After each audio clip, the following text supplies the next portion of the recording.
Hi everybody, we are back for another edition of Be Your Own Hero. The idea of this show is to hear stories from our members, inspiring points in their life that led them to where they are today, and find a little bit more about their businesses at the same time. And today on the show we have Nikki Emerton. Hi Nikki, how are you? I'm very well, thank you. Thank you for coming on. Oh, it's a pleasure, thank you. No problem. We've been working our way through the Salisbury members and doing various filming stuff with them. It's been a really fun day so far. It's going to be really great to hear a little bit more about your story.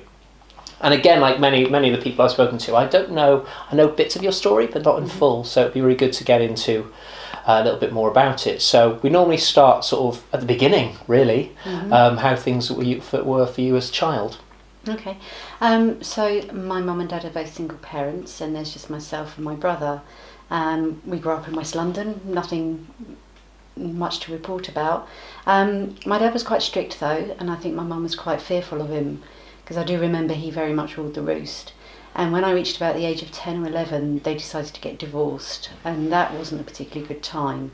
It was quite traumatic for me, and it resulted in me kind of taking on a role of protecting those around me. So protecting my mum from my dad because he was quite angry, protecting my brother from my dad because he was quite angry. And it culminated in me helping my mum evict him. So I kind of took on a role that I shouldn't have taken on as a child. And that developed further because my mum then suffered ill health as a result of the stress that she experienced. She was diagnosed with epilepsy, but she wasn't epileptic. It was just as a result of the stress that she'd experienced. And she became unemployed and a single parent. And the divorce agreement was such that when I turned 18, the house was to be sold, our childhood home. So I had no option but to be self-sufficient. So it kind of rolled into me becoming this person that felt that they had to do everything for themselves because nobody else was around to help them, to bail them out. And I think that just set me on a real constant, heightened, anxious place to be.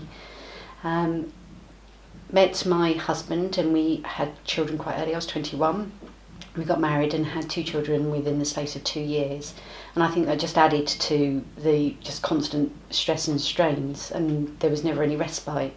And I didn't particularly have very good emotional skills to be able to deal with things. I hadn't learnt them when I was younger. So I ended up getting divorced in my early 30s. Okay.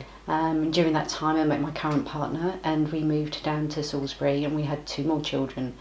But still those underlying stresses, I still hadn't learned how to deal with them, how to put them to rest, and how to just let go of them, I think. So I kind of held all of that stuff all together, and that resulted in me being diagnosed with fibromyalgia and ME in 2009.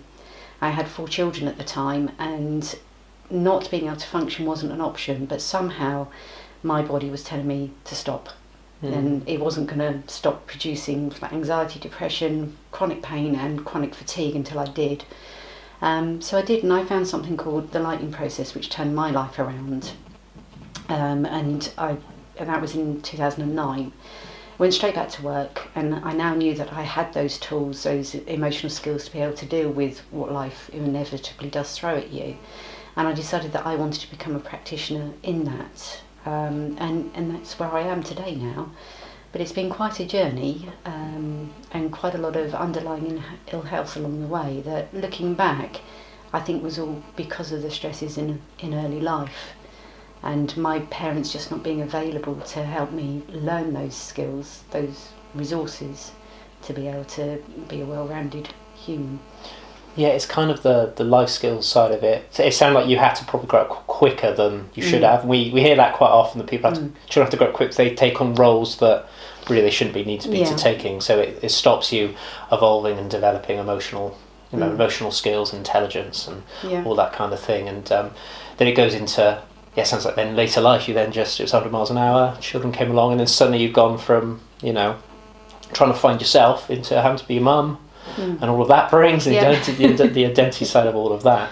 And most therapists that we speak to have got into that line of work because they've had direct experience of those things. So with the lightning process side of it, because I know you do the NLP stuff in there as well. So did it start with that? Did that come into your life? How did that come about? How did you know? So that came about when you and I'm sure many people have been diagnosed with either chronic fatigue, ME, chronic depression, or fibromyalgia, any of those chronic illnesses where they can't find a direct medical cause. The NHS struggle to know what to do. They're absolutely brilliant. If you break a leg or if you need major surgery, they're brilliant. But when it comes to the mind-body connection, they don't have the resources. So I typically went to the GP, got referred, went to consultants, went to specialists. I spent 2 weeks at a rehabilitation unit up at the hospital, which was a variety of Pilates and hydrotherapy. Okay. So that was really useful. But what came from that is that I could do the exercises. So despite the pain, I could do the exercise, I could do everything they asked from me. So that led me to believe that it wasn't necessarily physical. And at a similar time, I don't know if it's the same time, we went on a family camping holiday, and my partner John ended up with a bad back, like sciatica, and he wasn't able to do what he would normally do, which is quite a lot of the heavy lifting things. And I think I had got into this mindset that if people needed to help me, I could really ramp it up.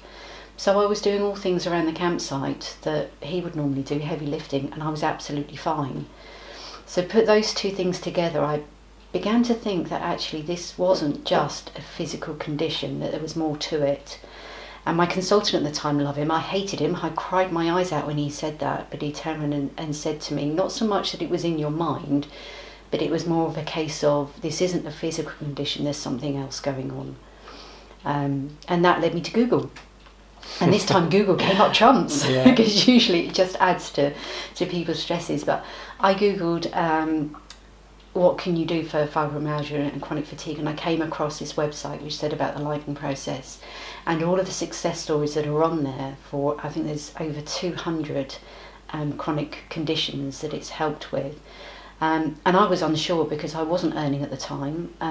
It was really tough having 4 children and John being the only person that was earning any money. And I didn't feel valued. So again, this was part of my strategy. The lack of self-worth was added to the box of the depression and the anxiety and the chronic fatigue and fibromyalgia. But he just said to me, and I remember it to this day, he said, what if it does work? What if it does? Then the cost of doing that will be rather insignificant in a few months' time. If you're back in work, you're back being who you want to be, that will be a very small price to pay. So I took a leap of faith, and that's what turned my life around, really. So quite often people may have children quite young, or what is perceived as young in society. Do you feel that's played a big part in your growth? And even though it may have been tough at the beginning, has it kind of helped you today to be a more well-rounded, more dynamic, more whatever you want to call it? Is it kind of giving you the skills and tools that I guess could potentially make you a really good therapist as well? Yes. So yes, having children younger, so like in your early 20s, is a completely different experience to having them when you're older, because as you said, when you're 20s you tend to be finding yourself. So if you add motherhood to that as well, and what that brings you, it is hard work. It's hard. Well, it was for me anyway. I was very anxious. Sprung in and out of depression. I've had postnatal depression 4 times. Wow. And prenatal depression once. So I kind of know, but by the time I got to my 30s, it was like, yeah, I know what's going to happen, and I know it's temporary, and I can cope with that. But in my 20s, again, because it was a taboo subject, it was a case of just get on with it. Just pull your socks up and what's wrong with you. It was a very different experience, but I wouldn't swap it for the world. And I don't think there is a right or wrong time to have children. It's different for every single person. I look back and I think sometimes I think I wish I'd been calmer when the older 2, my 20s, when I had them, because I was a proper stress head. But I'm probably just a little bit too calm now, because the older 2 would definitely say that the younger 2 get away with absolutely everything. Yeah, well, motherhood is and fatherhood, and especially there's a lot of people out there that do it all by themselves as well, which is just a whole other level of, I did that for a couple of years as well. Kept away from this, and probably so much you're passionate about and want to do and need to do and really love to do, and it's just really hard because you can't. So it kind of plays into that as well. Okay, so with your background within chronic pain and the fibromyalgia and everything, is that something that you're focusing your work on? Yes, definitely. So I do specialise with fibromyalgia, chronic fatigue, and ME, which is essentially the same thing, anxiety and depression, because from what I've experienced, it's completely understandable how that is for people. So I find myself finding it very easy to step in their shoes and feel how it feels for them. So it's definitely the area that I'm going on to. Okay. So with neurolinguistics and hypnotherapy and the life coach side of things, along with the lightning process, I've got a lot of tools, resources and skills to be able to help people completely resolve whatever it is for them, their chronic conditions. And so far, I'm quite early in business. So far I've had huge successes in the people that I've worked with mainly chronic fatigue, but yes, chronic pain as well. Definitely, it's such a big thing now, and we've done shows on ME before where we've helped someone through their journey on that. We're helping someone with fibromyalgia in Cardiff as well, so really hoping that we can work with you on some of these projects as well and helping members of the public through this, which would be great. Before we go, just want to let the audience at home know where they can find you online. Okay, so my name's Nikki Emerton. You can find me at www.bu.org.uk. Brilliant. All the links for her business are just under the video here, and I just want to thank you so much for sharing your story with us today. That's amazing. There's so much about it I didn't know, so wow, so I can't believe you've got here and doing such amazing work, so it's amazing. Well done. Thank you for coming on the show. No problem. It's our pleasure. Thank you everybody at home for watching, and we will see you next time for some more Be Your Own Hero storytelling.